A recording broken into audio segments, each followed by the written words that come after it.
마오쩌둥은 중국 공산당의 당수로서 게릴라전을 통해 끝내 중화인민공화국의 초대 주석 자리까지 꿰찬 인물입니다. 중국의 주석이 되기 전후 자신의 권력을 유지하기 위해 셀 수 없는 사람들을 죽음으로 내몰았던 인물이죠. 우리나라의 인구를 아득히 뛰어넘는 7,800만 명 이상을 학살하며 히틀러와 스탈린이 죽인 사람들을 합친 것만큼 많은 사람들을 죽였다고 합니다. 또한 문화대혁명을 통해 중국의 문화유산들과 예술가들을 말살하여 현재 이것도 내꺼 저것도 내꺼식의 중국의 모습을 만든 장본인이기도 합니다. 그는 이것들을 해도 말로 다 할 수 없는 수많은 악행들을 저지른 최악의 지도자죠. 그런데 의외로 그가 저지른 악행 중에서 사람들에게 잘 알려지지 않은 것이 있습니다. 바로 권력을 이용한 성착취입니다. 권력으로 강제한 것은 아니지만 마오쩌둥은 결혼을 3번이나 할 정도로 여성관계가 복잡했습니다. 첫 번째 아내가 두 눈 시퍼렇게 뜨고 살아있던 당시에 두 번째 아내와 결혼을 했고, 두 번째 아내와의 결혼 생활 중에는 세 번째 아내와 눈이 맞아 이혼을 하고 세 번째 아내와 결혼했다고 하죠. 세 번째 아내와 결혼을 한 후에도 끊임없이 여색을 밝히는 등 호색한으로 유명했다고 합니다. 덕분에 혼외 자녀를 제외하고 세 부인과의 사이에서 나온 자녀들만 해도 10명이나 됩니다.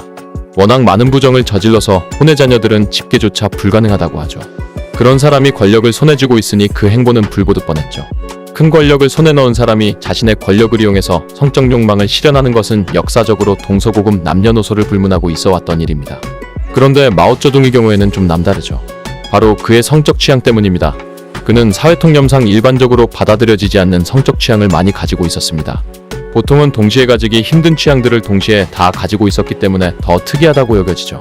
그의 독특한 성적 취향 중 첫 번째는 바로 어린 여성들을 탐했던 것입니다. 그냥 어린 여성이 아니라 10대 초반부터 10대 후반까지의 아주 어린 미성년자들이 그 대상이었다고 하죠. 이것은 많은 독재자들이 보였던 취향이기도 하고, 사실 일반인 중에서도 이런 취향을 가지고 있는 사람이 종종 있기 때문에 그리 희귀하다고 볼 수는 없겠습니다. 다만 일반인들은 그런 욕구를 실천에 옮기면 그 즉시 처벌받고 평생을 아동성범죄자라는 낙인과 굴레 속에서 살게 되겠지만, 희대의 독재자인 마오쩌둥은 그렇지 않았죠. 나이든 여자들은 세상 물정에 너무 훤하고 순진한 맛이 없다는 그의 발언도 기록에 남아있을 정도로 그는 어린 여자를 좋아했습니다. 그가 남긴 발언에 걸맞게 세상 물정을 잘 모르는 시골 지역의 교육 수준이 낮은 어린 여성들을 선호했다고 합니다. 그가 성적 대상으로 삼았던 사람들 중에서 그가 취하기 가장 쉬웠던 대상이 이런 어린 여성들이 아니었나 싶습니다. 당시 마오쩌둥의 사상과 지도력에 심취해 있던 사람들에게 그는 신과 다름없는 존재였습니다. 그런데 이런 사람들 중 상당수가 아직 비판적 사고 능력이 확립되지 않은 아주 어린 학생들이었죠. 그래서 어린 여학생들은 마오쩌둥의 마수에 놀아나기가 상당히 쉬웠던 것 같습니다. 마오쩌둥을 존경하는 마음에 그의 말이라면 뭐든지 따랐을 뿐만 아니라 마오쩌둥의 성적 놀이개가 되고 버려진 후에도 마치 그것이 큰 영광이라도 되는 양 자랑스러워했다고 합니다. 그래서 그는 유독 다양한 지역의 학생들을 만나는 자리를 많이 만들어서 학생들과 접촉할 수 있는 기회를 늘리고자 애를 썼다고 합니다. 권력을 통한 강제력 없이도 자신의 이름값만으로 어린 여성들을 쉽게 잠자리로 불러들이곤 했던 것이죠. 그러나 그 대상이 어린 여성들이 아닐 경우 그는 잔혹하리만큼 비인간적인 방법으로 성착취를 자행했습니다.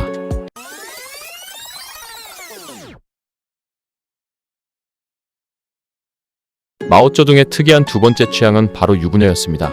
요즘에는 임자 있는 상대를 대상으로 성적 욕구를 느끼는 사람들을 지칭하는 말이 따로 생겼지만 당시에는 그런 개념조차 없었죠. 마오쩌둥이 선호하는 여성들을 만나다 보니 그 중에 유부녀도 있었던 것이 아니라 마오쩌둥은 유부녀라는 부류 자체를 자신의 취향 중 하나로 여겼던 것 같습니다. 여러 여성들을 만나다 보니 그중 우연히 유부녀가 한둘 끼어 있었던 것이 아니기 때문입니다. 마오쩌둥이 만난 유부녀는 셀 수 없이 많았다고 합니다.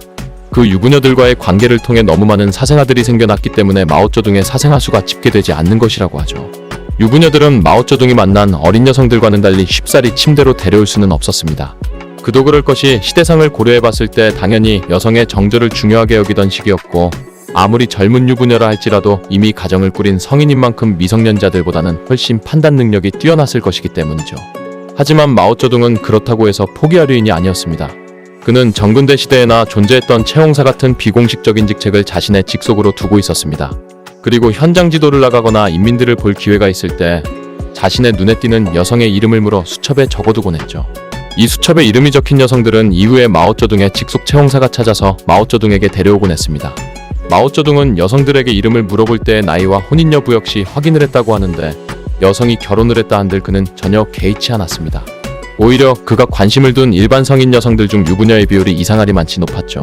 그의 채홍사는 우선 여성에게 의중을 물어본 뒤 여성이 수락한다면 마오쩌둥에게 여성을 데려갔습니다. 그런데 정상적인 사고를 하는 여성이라면 이를 수락하지 않겠죠. 실제로도 그랬습니다. 대부분의 여성들은 말도 안 되는 소리라며 이를 거부했고, 그러면 채 홍사는 더 이상 여성과 대화하지 않고 물러났다고 합니다. 그러고 나서 그 여성의 남편을 따로 만나 가진 협박을 했죠. 남편의 사업이나 직장 등과 관련한 협박을 하기도 했고, 부부의 자녀들과 관련한 협박을 하기도 했습니다. 그래도 남편이 굴하지 않는 경우에는 남편을 잡아다가 폭행하거나 고문하기도 했다고 합니다. 한 나라의 최고 권력자가 가진 방법을 다 동원해서 협박을 하니 이에 굴복하지 않을 사람은 없었을 것입니다. 대부분의 남편들은 채 홍사의 협박에 못 이겨 가족을 지키고자 아내와 이혼을 했다고 합니다. 그러면 채 홍사는 여성을 마오쩌둥에게 데려갔던 것이죠. 마오쩌둥은 유부녀를 데려다가 자신의 놀이개로 삼고 질리면 내쫓는 행동을 반복했습니다. 그러다가 자신의 아이를 임신한 유부녀 일부에게는 위로금이 명목으로 돈을 조금 쥐어주거나 지방에 지낼 수 있는 기반을 마련해주는 경우도 있었다고 합니다. 하지만 자신의 아이를 임신했다고 해서 진심으로 챙기거나 자신의 핏줄에 대한 애정이 깊지는 않았던 것 같습니다. 그랬다면 사생아들이 집계조차 안 되는 상황까지 오지는 않았겠죠. 드물지만 일부 여성들은 마오쩌둥으로부터 쫓겨난 이후에 자신의 남편에게 돌아가는 경우도 있었다고 하네요. 마오쩌둥은 노년까지 이런 식으로 유부녀들을 성착취했는데 간혹 마오쩌둥이 수첩에는 TV에 나오는 유부녀 연예인들의 이름들도 적혔다고 합니다.